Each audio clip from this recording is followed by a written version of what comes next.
Hello everyone, मैं सौरभ सिंह। आज की मैथमेटिक्स क्लास में आप सभी का स्वागत है।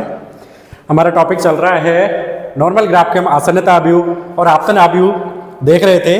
तो सबसे पहले हम क्वेश्चन सॉल्व करेंगे आसन्नता आव्यूह के लिए, जो कि आपको ग्राफ दिख रहा है जिसमें कि हमारे वर्टेक्स दे रखे हैं V1, V2, V3, V4, V5।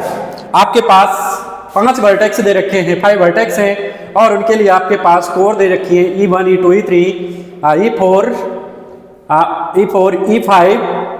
E5 इधर है, E6, E7, E8, E9 and E10। आपके पास 10 आपके पास क्या दे रखी है,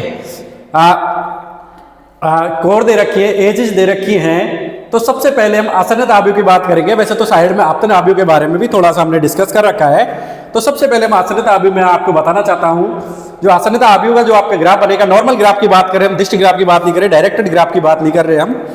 तो जो आपका नॉर्मल ग्राफ है वो आपका इस तरीके से आपको कोई क्वेश्चन दे रखा है, उसमें आपको दिख रहा है, इसमें कोई भी आपको डायरेक्शन नहीं शो होंगी।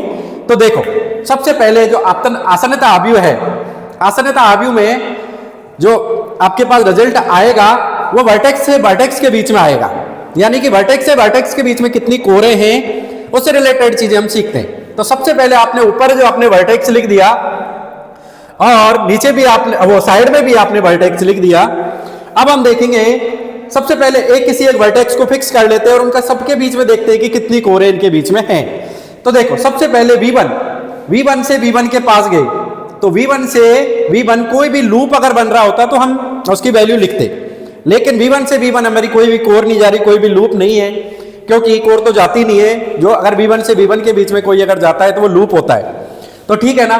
तो सबसे पहले V1 से V1 के बीच में कुछ नहीं है तो हम 0 लिख देंगे, ठीक है ना। अब उसके बाद V1 से V2 के बीच में हम देखते हैं कितनी कोरें हैं। V1 से V2 के बीच में हमारी 2 कोरें हैं, तो E1 और E2, तो अपनी वैल्यू आ जाएगी 2। अब V1 से V3 के पास जाएंगे, V1, V3 डायरेक्ट एक ही कोर आ रही है, देखो और कोई कोर आ नहीं रही, और ये कोर आपकी E9 है, ये एक कोर आ गई, यानी कि एक ही एज है V1 से V3 के बीच में। Now we will go for V1 to V4।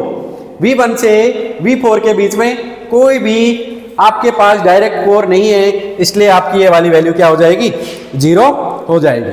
Now we will go for V1 to V5।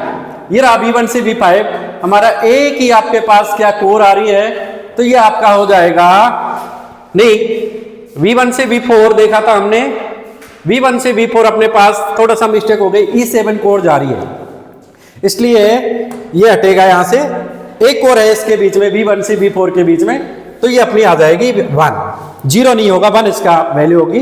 अब V1 से V5 के बीच में एक डायरेक्ट कोर है, तो इसका भी आपका 1 हो जाएगा। अब हम V2 के पास जाएंगे, V2 से V1 वही 2 कोरें हैं, तो 2 आ जाएगा। V2 से V2 कोई भी लूप नहीं बन रहा, तो ये 0 हो जाएगा। V2 से V3 डायरेक्ट एक E3 कोर जा रही है, तो ये आपका 1 हो जाएगा। V2 से V4 कोई भी डायरेक्ट कोर नहीं जा रही, हम देख रहे हैं इसमें, तो ये आपका 0 हो जाएगा। V2 से V5 भी कोई भी कोर नहीं जा रही, तो ये आपकी 0 हो जाएगा।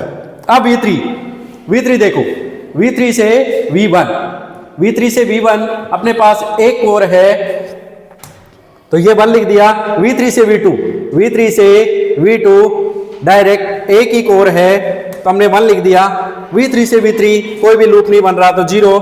V3 से V4 देखो, V4 के लिए E4 और E5 2 कोरें जा रही हैं, तो 2 आ जाएगा। और V3 से V5 डायरेक्ट E10 है, एक ही कोर है, तो ये आपका 1 आ जाएगा। सिमिलरली अब हम देखेंगे V4 से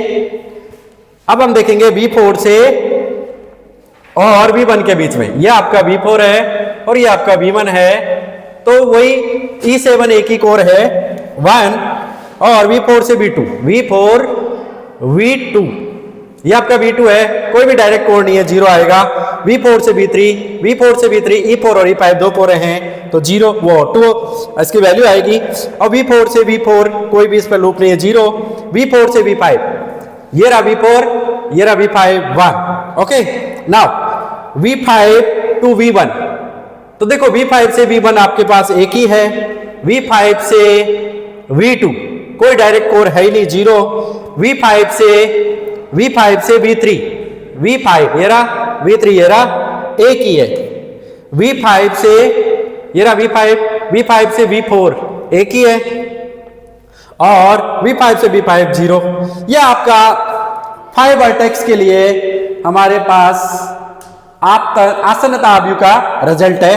अब हम आपतन आव्यूह के लिए भी सॉल्व करेंगे, तो वो हम नेक्स्ट क्लास में करेंगे। Thank you.